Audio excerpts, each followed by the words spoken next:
A Toolbox production with Babayaga Pictures.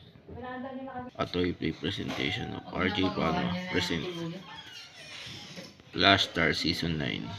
The Sparkle of Minds created by RJ Palma. Zoro and the Magic Empire Episode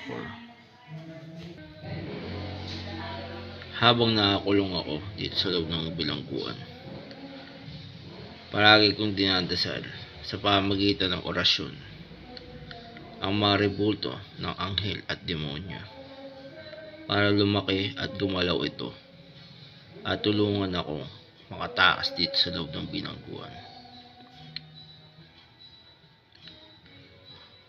at makamit ko ang hustisya sa pagkamatay ng aking asawa at kapatid. Lady Maria, bakit? Ano yun, General Nicolo? Patuloy lang nating babawiin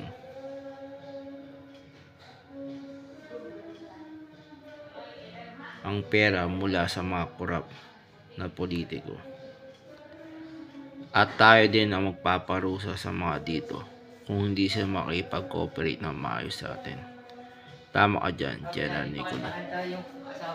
At dahil nalagay sa alanganin ang buhay ko bilang punong barangay, uutusan ko kayo, aking mga kagawad, na magnakaw muna kayo para sa aking pagpapagamot.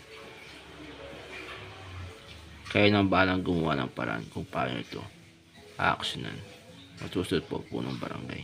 Alam ko lang ang gagawin natin.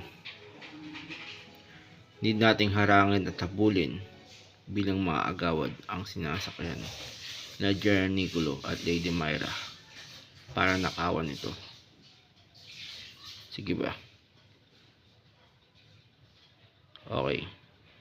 Kaso nga lang ang malas mo dahil nahuli ka namin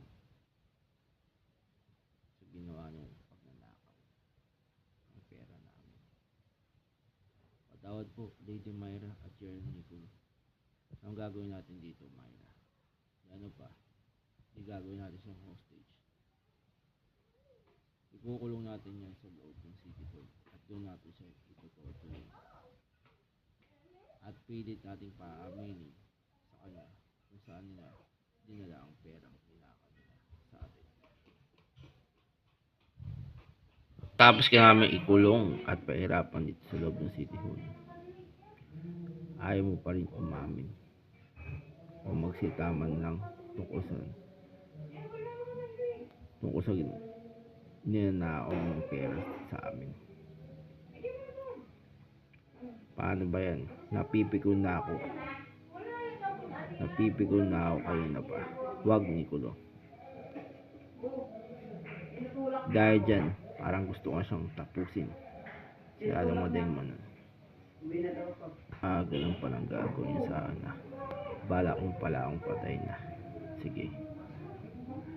Tatalon ako mama sa bintana dito sa City Hall at makakatakas ako. Sige, kahirapan niyo lang ako. Pero mamaya, tatakas ako. And to be continued.